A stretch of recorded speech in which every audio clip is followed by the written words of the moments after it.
Welcome back to The Explainer. We're jumping back into Chime Newdell's guide on AI transformation, and today we are unpacking part 3, which honestly I think is a total game changer for anyone in a leadership role, the leadership playbook.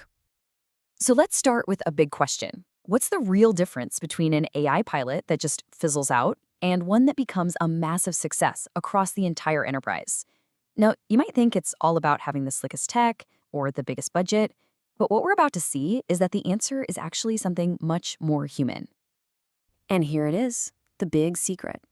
Driving real AI adoption at scale, it's way less about being a technical genius and way more about mastering some very specific human-centered leadership skills. I mean, yeah, the technology matters, but it's just not enough to actually transform an organization. Which brings us right to the very first pillar of this playbook.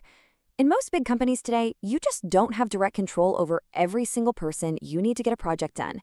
And that's exactly where influence becomes your absolute superpower. Think about it. This skill is all about persuasion, not just power from your title. It doesn't matter if you're an enterprise architect or a program lead. If you need to get things done with teams that don't report to you, you have got to get good at this. It's non-negotiable. And what's great is that this isn't just some abstract idea. The playbook gives us a concrete toolkit. It breaks influence down into these 3 levers.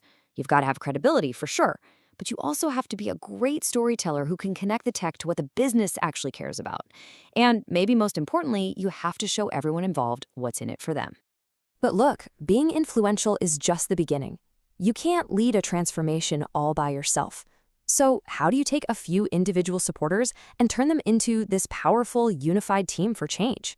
Well, that's our second pillar. And again, we get a super clear step-by-step process.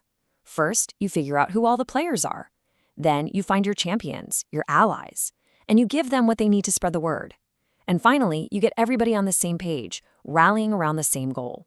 It's a system, and it works. Oh, I love this quote. It just perfectly captures the mindset you need.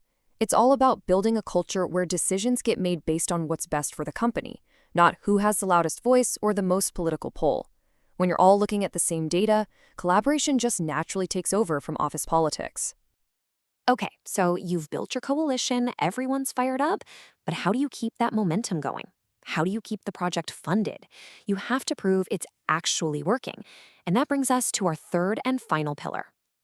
This is such a critical point. Look, nobody in the boardroom really cares that you deployed a new piece of software. What they care about is that you cut customer wait times in half.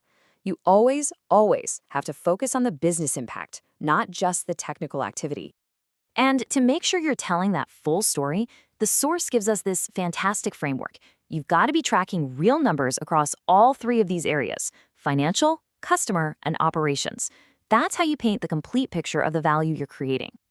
So when you put this all together, what's the big takeaway? You get a simple but really powerful playbook that honestly works for any big tech initiative, not just AI.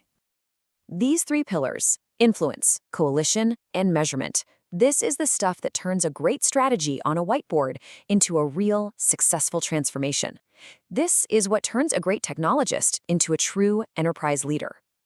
And this leadership playbook, it's the absolute foundation you need for the next step, which is execution. And that is exactly what we are going to break down in our next explainer on part 4. Thanks so much for tuning in, and I'll see you then.